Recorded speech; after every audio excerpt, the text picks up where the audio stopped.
This is a podcast or something like that. Yo, what's up, people? Thank you for stopping by the Verbal Journal podcast.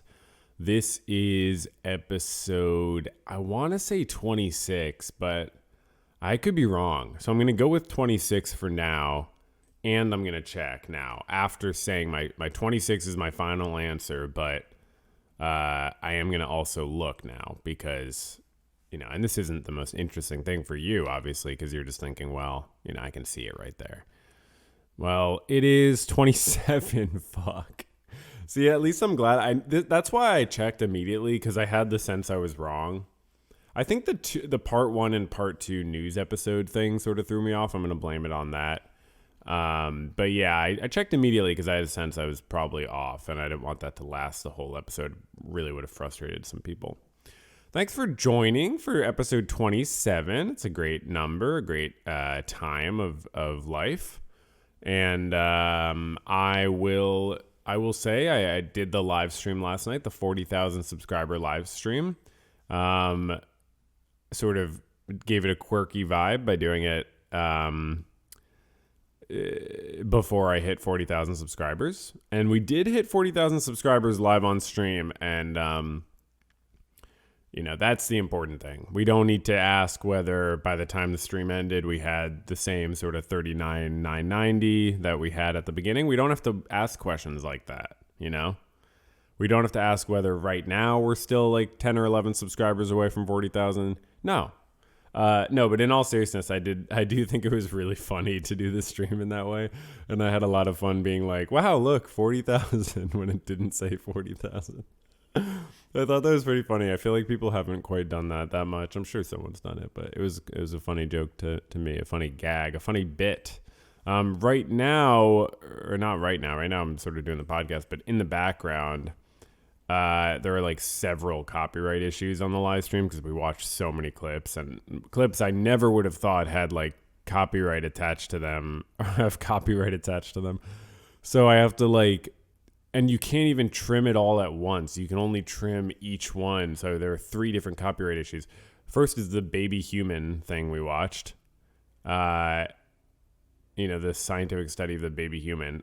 That show was probably from like 50 years ago. Like, I can't believe there's copyright attached to that. And then there's Spy in the Ocean. I think that was the crab and the BBC sort of crab and the fucking stingray thing. And then Today by Smashing Pumpkins, which I want to say was probably the George Bush Sr. one, but I forget what song that was. And that was only 10 seconds of that song. I used 10 seconds of that song, and that was enough to demonetize it. So I don't care about the monetizability. I just want to trim this stuff out. It's not really worth, I don't know. It just seems like, okay, I'll just trim it out. But now the chat, won't show up on the replay. So whatever, I sort of knew there was a good chance of that happening. Regardless, so that's fine. No big deal. I had a great time on the stream. That was really fun. I'm really glad to do that. I think it was great to hang out with people and just chat. I have a really nice little group of people who enjoy my videos and hang out on a YouTube live stream. Some people who probably didn't make the live stream but will enjoy watching it back. And I just had a good time just being silly and watching ridiculous clips. Today is Sunday, and I am drinking a little coffee. I already had my breakfast, which is good. Sometimes I haven't even had breakfast by the time I record, just because I sometimes don't eat breakfast. But I'm getting a lot better about that. I'm making sure to eat my breakfast. Big part of that is not eating too much at night. I sort of have this thing now where I like to think of the night as like the beginning of the day. So like my day starts at let's say 12 a.m. is probably the best way to do it. Just keep it kind of literal and technical. Maybe I've mentioned this before, but I like to think, okay, so it's like the day starts at 12 a.m. sort of. So if I'm a little too full, if I snack too much or something like that, that's not a great start to the day. It's not a nightmare, but it's okay, well, that throws me off a little bit. And then, I sleep. So sleeping is the first thing you do every day in this sort of way of seeing it. You sleep first. That's the first thing you do every day. And then so that can really determine, it's helpful for me for getting me to go to sleep or something. It's okay, well, this is directly going to affect my day. It's so just kind of erasing the line between today and tomorrow, really exploring that boundary. But yeah, I wanted to sort of rant about something because I'm kind of annoyed about something. I just it's a real pet peeve of mine, and it's something I'm really hypersensitive about, but and irrationally sensitive about. But I want to rant about it because this is my podcast and whatever. I go to a friend hits me up while I'm streaming last night. Hey, we're having this party. It's like a neighbor, and I sort of felt like I was invited last minute to a party that it was my friend hosting another friend's birthday party, but that other friend we're cordial, but we've barely had much interaction. So I was like, do they really want me to come to their birthday? And my friend's inviting me last minute. I'm like, do they I don't know. Is this just to be polite, or do they actually want me to? I guess you invite people last minute. It's not a big deal. But I was like, okay, well, I don't. And then after a 3-hour live stream, I was really drained. So I ate, I showered, and then and this is my neighbor so close that I can hear music and stuff and people hanging out. But I really wasn't super feeling it. I was super drained, and I was feeling okay, well, I don't really know whether, I just didn't want to go somewhere where I wasn't sure how many people I would know. And I was just kind of in my own zone a little bit.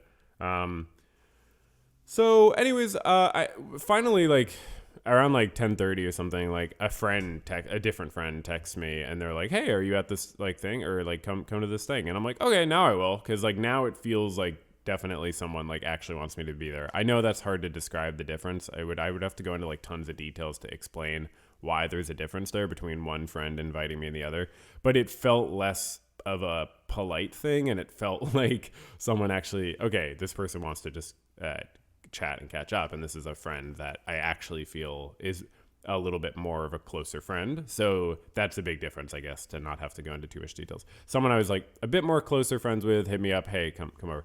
So I go over, and I had a great time. I'm not going to complain.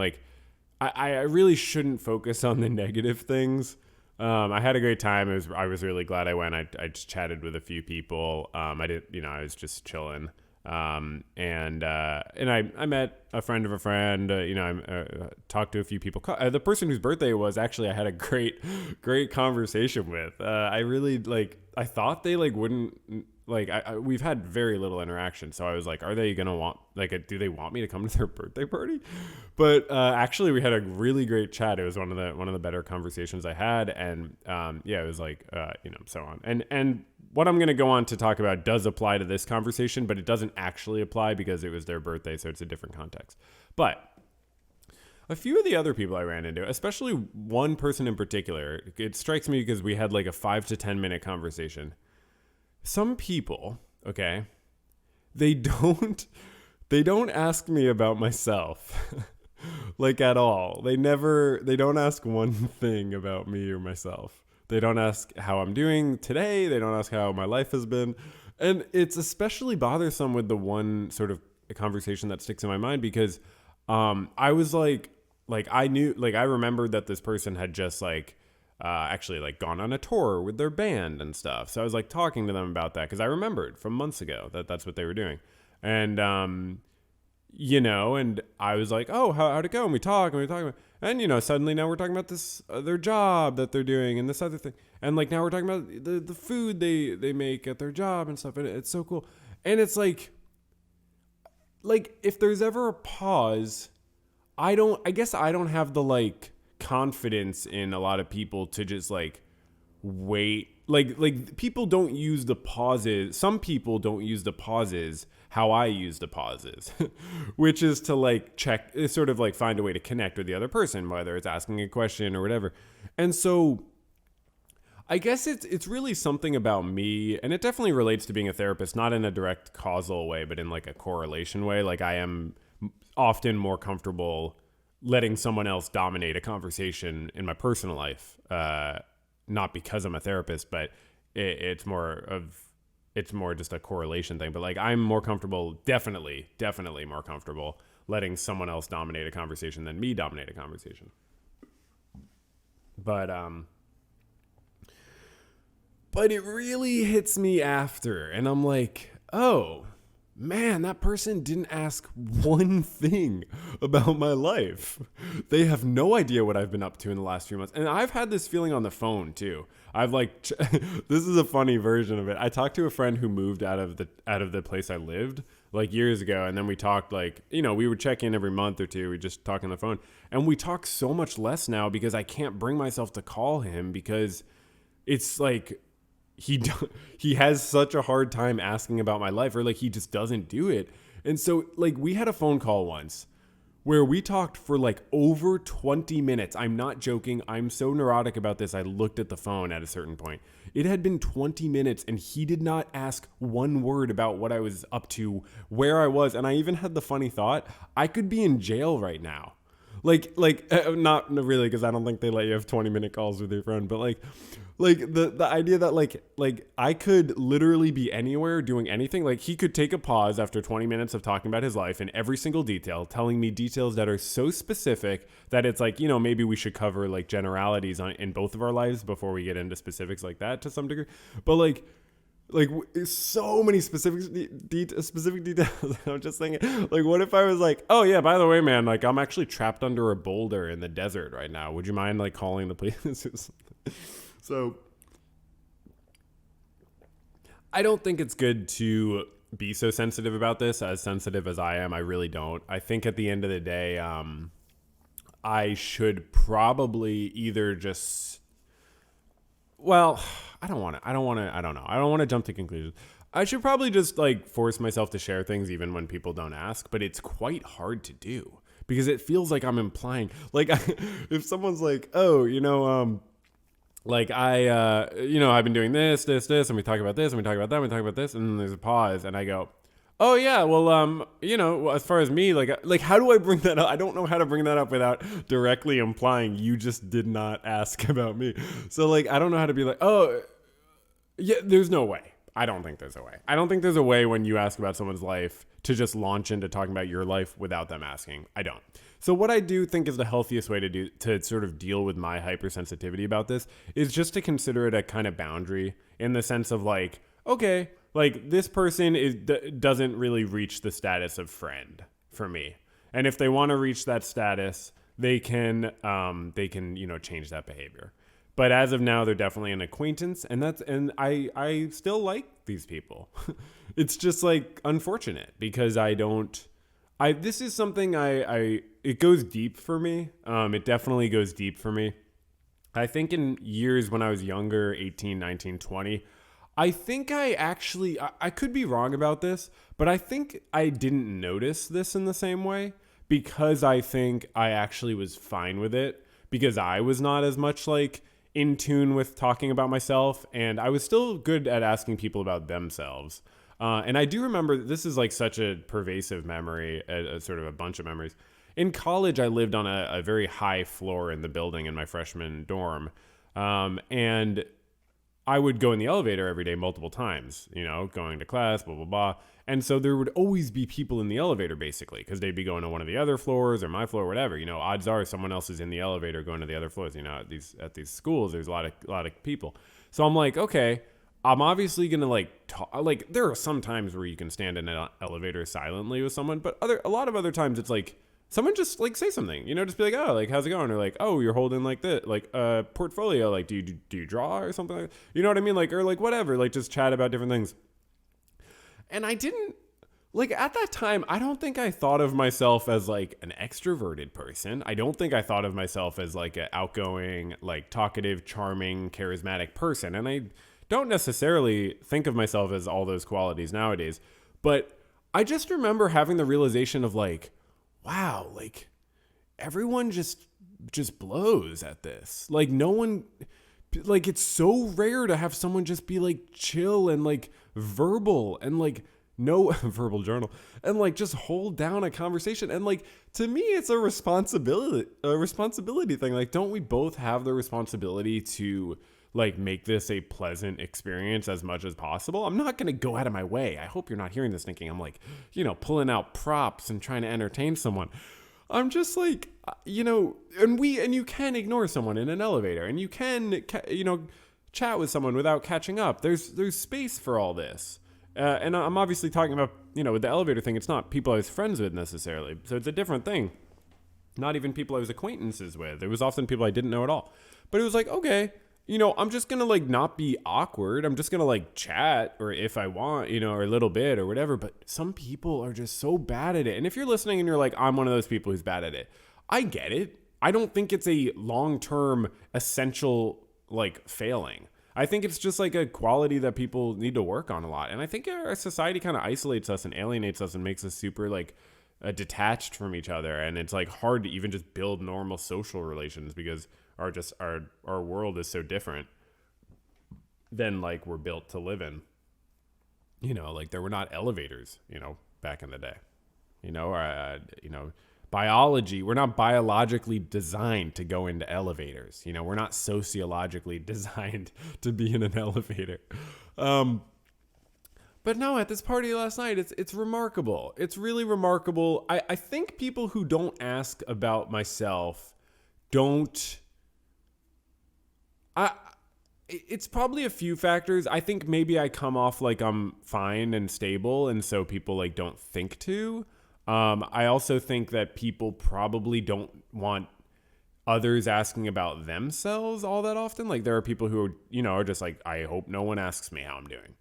Okay, I'm going to share a specific. So the person who invited me to the party, okay, so we run into each other, and we're I would say we're friends because we see each other like every week at least. Like we see each other a lot and we do stuff together a lot, but sort of always with other people. And it's hard to say we're like legit friends because of stuff. Like I just don't, this person like never asks how I'm doing and does like, I can't remember any time they just look me in the eye and I'm like, so how's life? Like how's work? How's, YouTube? How's like, anything, like literally anything. Some people just don't do that. And I think I'm discussing this like to vent, but I also think it's a really interesting thing about how like you have to just deal with people where they're at, and you have to meet people where they're at. And sometimes that means maybe considering them not as close of a friend, or like finding a place for that person in your life that causes the least harm to both of you. But yeah, so I run into this person at the party that they're hosting for the friend's B-Day. And I'm like, oh, hey, how's life? How's it going? And they go, I'm not in a life mood right now. And like, I know that might sound funny to you. I know like in other contexts that could be very like funny and not a big deal. Like, oh yeah, I'm not in a life mood. But I wasn't trying to like fucking dig into shit. You know what I mean? Like, is it because I'm a therapist? I don't think it's all just because I'm a therapist, but like some people definitely treat me that way because I'm a therapist. Like I've literally had that happen before. I had that happen with my uncle. I was literally like, actually, I forgot about this until just now. Yeah. One time I saw my uncle at like Passover or something. And I was like, oh, hey, how's life? Or how's it going?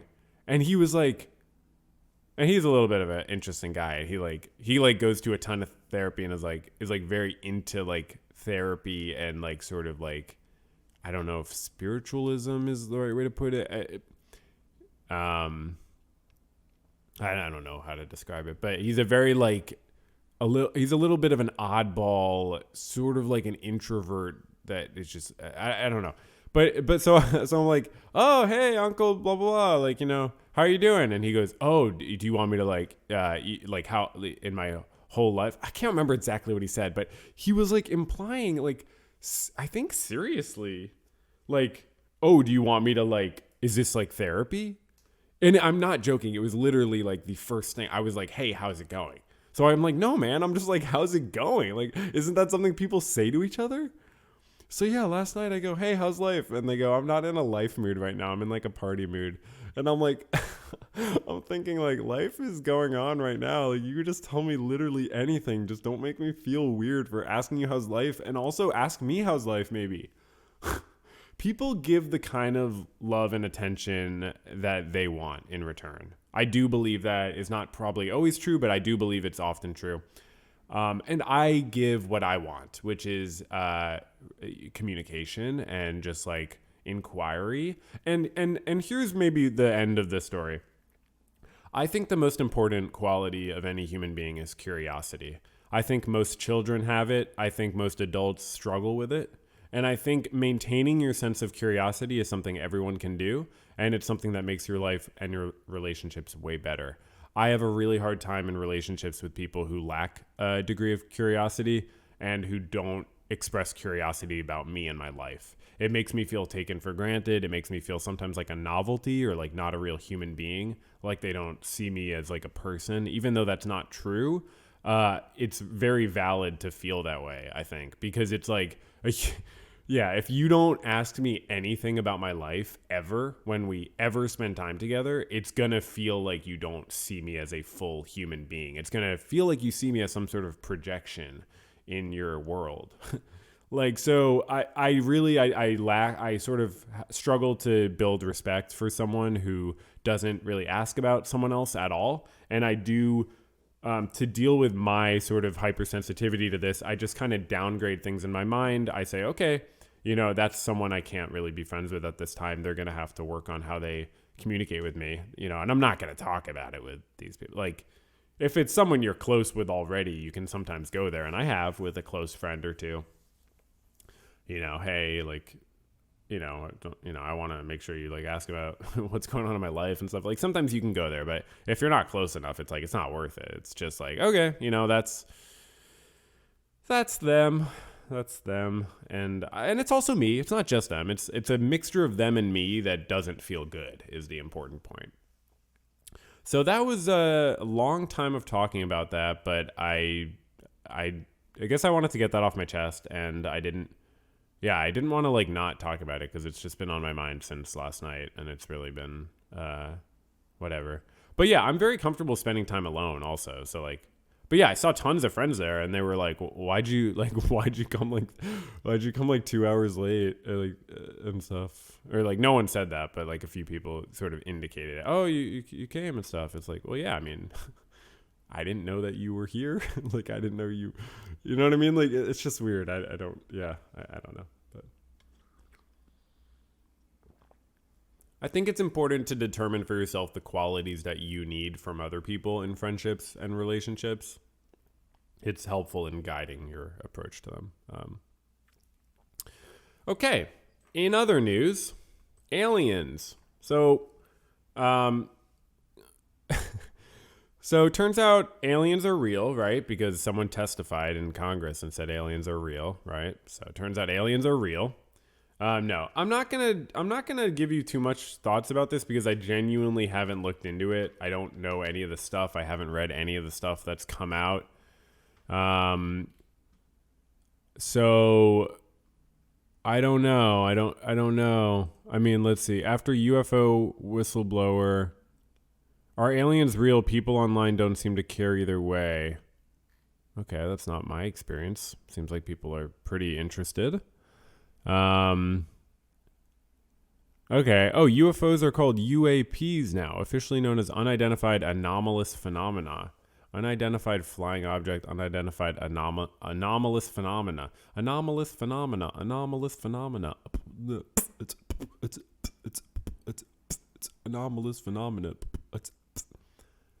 Yeah, okay, so the Defense Department has said there's no evidence linking UAPs to aliens yet. Well, then I trust them. The Defense Department wouldn't make something up. I don't know. I mean, yeah. So, yeah, non-human biologic stuff. I mean, I don't... Someone tweeted, are aliens going to fix inflation, cancel student debt, end worker exploitation, pay off any of these bills, turn the temp down on this planet, and all around bring happiness to me and my friends in miserable lives? No? Then, yeah, they can get the fuck out. I agree with that take. I don't think that I haven't looked through the proof. I imagine if I looked through all the proof or evidence, I imagine if I looked through all the evidence, I would not be convinced. I'm just going to be honest. But if you're hearing this and you're like, no, dude, you're wrong. Like, there's actually solid evidence. Fine. But I really don't care about anecdotal evidence for something like this. It's not persuasive to me. If you had a bunch of people coordinating their anecdotal evidence, fair enough. Yeah, for sure. That's a completely different story. But I don't, this is like way too easy for people to be wrong about. a lot of things you can trust anecdotal experience about. Something like this, I don't think we can rely on anecdotal experience about it. I think it's just too alien. But no, I'm very skeptical about the hearing. I'm very skeptical about, I don't know how that gets set up. I don't know. It feels like if there's a hearing in Congress about something like that, then the government or Congress or some significant parts of the government want that to be talked about. And that's very odd to me and feels like a distraction. And I do agree, there's just so much more important stuff. But I'm not trying to yuck anyone's yum. I think it's fine to be interested in aliens. And I believe aliens could very much be real. I just to be clear, I think it's almost definite that aliens are real, I feel like, in a statistical sense. Now, whether I want to believe, it's sort of like how I feel about the afterlife, except I don't think that the likelihood is there is an afterlife. I think the likelihood is there is not an afterlife, but I still think if there is an afterlife, which is possible, I don't believe anyone's take about it, basically. And aliens, it's more like, okay, I think there's a much higher chance aliens do exist. Intelligent life forms from other planets seems totally possible. Absolutely, why not? I think the fact that they want to fuck with us and they care about us, I think is very indicative of human self-centeredness. I don't know. I mean, yeah, we're exploring space, so aliens would probably explore space. They'd probably see this planet. Maybe they would fuck with us. What do I know? I'm very skeptical. Now, my take on other things I don't know anything about. The Barbie and the Oppenheimer movies. Wow, I think we all had a good time at the Barbie and the Oppenheimer movies this past week, right? Barbie and the Oppenheimer. I am Ken, right? I'm Knuff, right? How do you pronounce it? Knuff? I am Knuff or Knuff? Which one is it? I don't know, but it's really boosted my self-esteem. So I didn't see either movie. I think the I am Knuff thing is from Barbie, though. I don't think that's... But my favorite part in Oppenheimer is when Oppenheimer said, "I'm Oppenheimer," and then Oppenheimer all over the place. Is that the expression? No, I don't see a lot of movies, as you know, as I've talked about. So I didn't see them. I had a friend invite me to to Barbie, but it was like 10 minutes before it started, like last week, and I'm like, no, I'm not in the mood to come out right now and see Barbie. Like, if I had more time to get ready and find a pink outfit and stuff, maybe it would have been different, but I'm not gonna, If I saw Barbie and Oppenheimer, I would probably enjoy both of them, to be honest. I'd probably enjoy both of them. I'd probably enjoy Barbie more. I sort of don't like the idea of Oppenheimer. I've also heard that there's like genuine misinformation in it about the dropping of the bombs, and I don't think I'm interested in watching a movie about Oppenheimer at all. I would be interested in watching... I struggle to believe that it would go far enough in criticizing the systems that murdered so many people. But maybe I'm wrong. I'm sure it's not like Oppenheimer was great. I'm sure, but yeah, I really would prefer to watch something like Barbie because it's, I don't know, it would just take me into a magical world. And I want that. So maybe I'll see Barbie and I'll let you know what I think. I feel like I saw a movie recently and I was like, oh, this would be good to talk about. Oh, no, I didn't. I went to a comedy show, though. I went to a comedy show a few weeks ago and I forgot to talk about it. And I've been like, oh, I should talk about that. It was a pretty big name person. And they they're not a comedian I like, actually. I went with a family member who likes them. They're sort of like an edgy comedian who I don't really like. But I had actually never really heard their stuff before, but I had heard the name before. So I was like, okay, I'll go with you, so you have someone to go with. And I was the only one wearing a mask. I still wear a COVID mask when I'm in a theater with hundreds of people sitting in close proximity. I don't particularly like getting sick. I don't get paid for my days off, and it's extremely annoying to have to reschedule appointments with clients. If I have a day with 4 clients and I am sick, and then the next day is 3 clients and I'm sick, that's 7 different conversations I need to have about rescheduling appointments. And I obviously don't get paid for those 2 days of work, but it's 7, which is not a big deal to not get paid, but it's annoying to coordinate 7 different conversations for 2 days off. I definitely, when I'm sick, I miss just being employed by an employer and texting my boss from bed and being like, hey, I'm sick. Tell the clients I won't be there. You know what I mean? I do miss that. But, if you're sick, you got to take time off work. But yeah, I actually like wearing a mask because it reduces the chances of you getting sick. I went to a chess game recently. I think I talked about this a few weeks ago. one of the people there is like, oh, why are you wearing a mask? And I'm like, oh, because it reduces the chances of getting sick. And I shit you not, okay? I shit you not. This is fucking chess people. This guy goes, I'm actually an internationally renowned researcher related to COVID. I'm not joking. That's what he said. Internationally renowned or internationally recognized researcher. And I'm like, that sounds ambiguous. What did he post on Breitbart or something?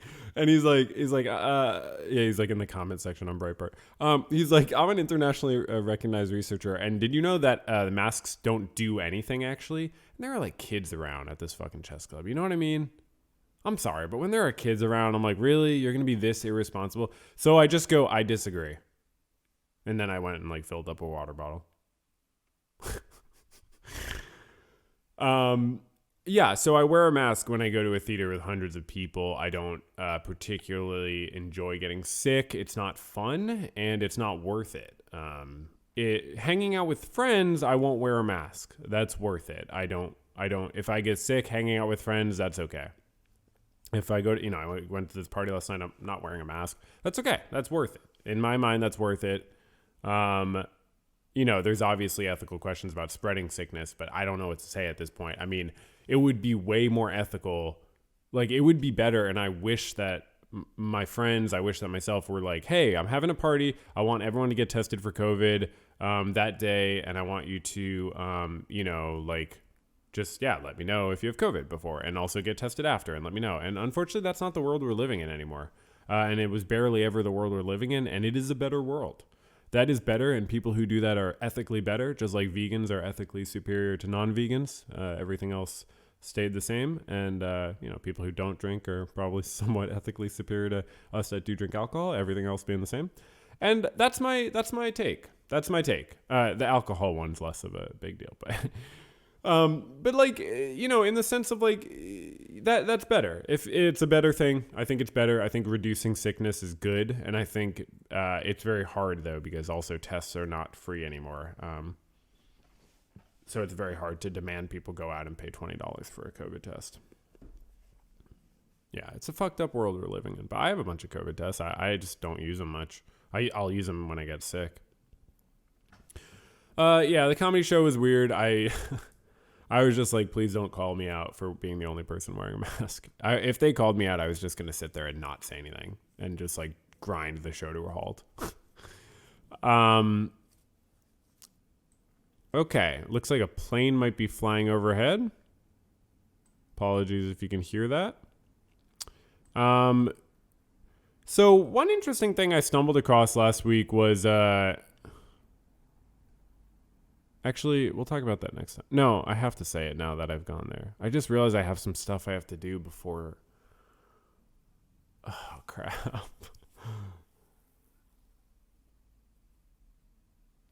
Okay, whatever. I just realized I have some stuff I have to do, and I have something else today. Okay.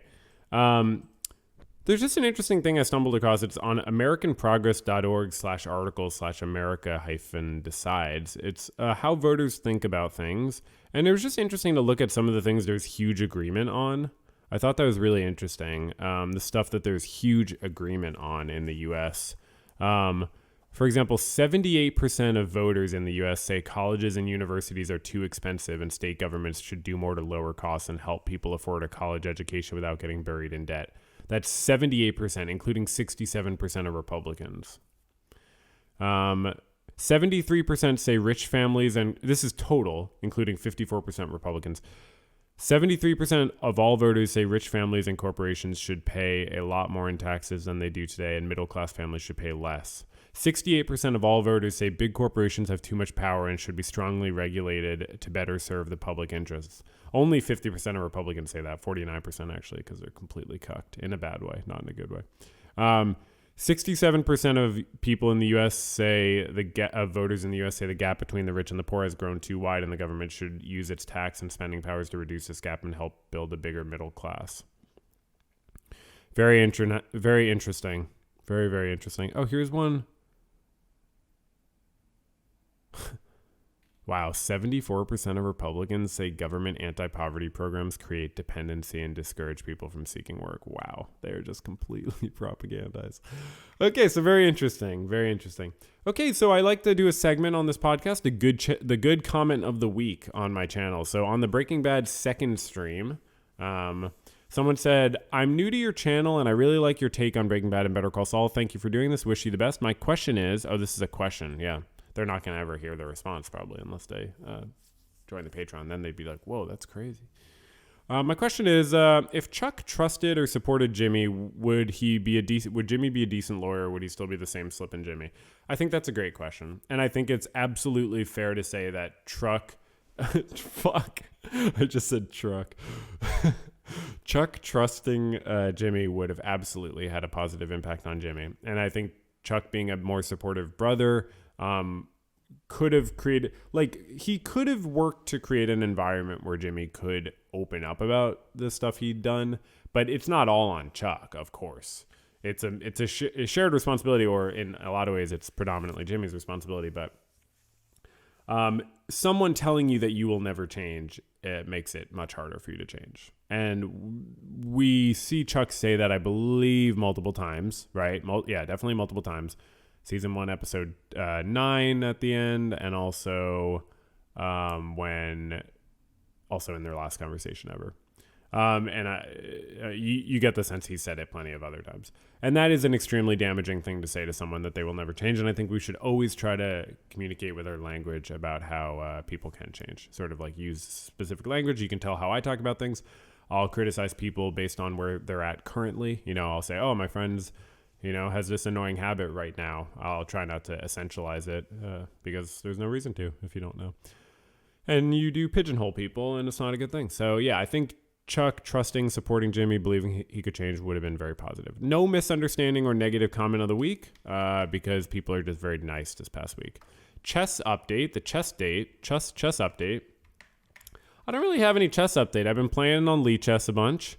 I've been playing a lot more Bullet, which is 1-minute games. And I've just, overall been vibing hard with the chess. I've been really enjoying the 1-minute games. How about if I play a 1-minute game live on air right now? What if we did that? We've never done that. Okay, Bullet game right now, and I'm starting. Okay, I'm white. C4. Okay, so it's the English opening. They do knight C6. I do D4. They bring out their D pawn. I take with C4. They take with their queen. I move out my knight to attack their queen. They bring their queen to A5.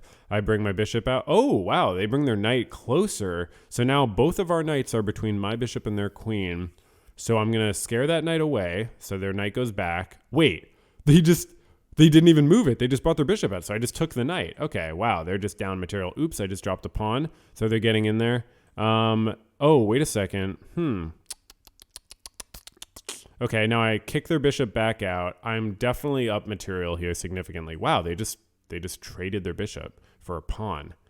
So I'm just really, really winning here. And their queen is now just kind of trapped in my territory. Not completely trapped, but not really doing much. And I now take that other pawn they pushed. Oops, I just dropped my rook completely. So now we're going to probably be even material. Oh, wow, okay, This is complicated material difference. I have a bishop for their rook. I think they're up material now. Yeah, and they have more pawns. I pinned their knight to their king, so now they can't really castle or the knight falls. Oh, they castle and the knight falls. Wow. That's interesting. Okay. Wow, okay, and I take a pawn with check, and now I'm going to take another pawn, and now I'm attacking their queen with my bishop, but the bishop is also hanging. That's not great. So they take the bishop. I have 5 seconds left. This is not the thing to do when you're talking. Not a great thing to do. So I have 3 seconds left, no increment, so I'm just completely screwed. I'm playing some very quick moves. I can't really describe them. And they just dropped their queen. They just dropped their queen, and now I just got their queen. Oh my God, they have no pieces. I just got all their pieces, so now they can only draw. And I'm trying to win, and I'm playing on pre-moving every single move.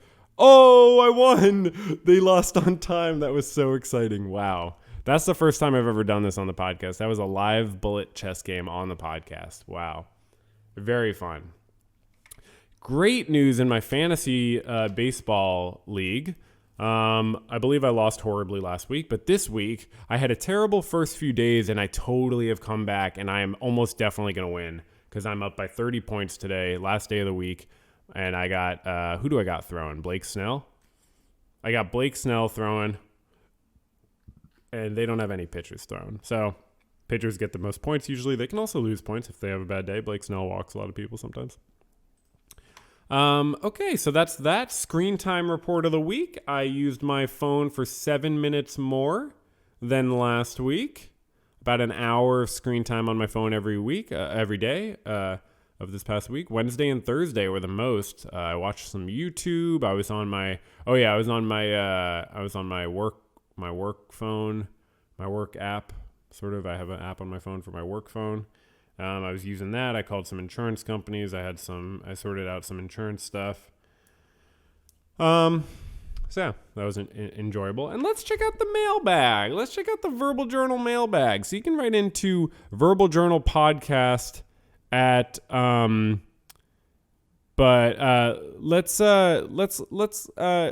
So you can write into, sorry, I was just checking my actual email and I was confused for a sec. You can write into verbaljournalpodcast@gmail.com if you'd like to hear your email responded to. Okay. Oh, wow. Thank you, Google, for writing in. Security alert is the subject line. Google says, a new sign-in on Windows. We noticed a new sign-in to your Google account on a Windows device. If this was you, you don't need to do anything. If not, we'll help you secure your account. Thank you so much for writing in, Google. I really appreciate that. That's a very interesting perspective that we don't often think about enough. And I think that really says a lot about our society. So thank you so much. We got a shorter episode today. I said last week was going to be a shorter episode, and I was lying. Today is a shorter episode, but this is a good length, I think. Please feel free to write in. Let me know your thoughts about all this stuff. I meant for it to be a funnier episode today, but it wasn't. So maybe next week will be funny. When I have nothing planned, I sort of think, okay, maybe that'll be funny. But today I had some other stuff that came up day of, and I wanted to vent about. So thanks so much for listening, y'all, and I hope you have a great rest of your day, night, or whatever. Bye. Man, let's try that. Let's try that again. Bye. I seem to be unable to say it in any other way. Let's try that one more time. Bye. Yeah, I guess that's just how I say bye. How I say bye. This is a podcast or something like that.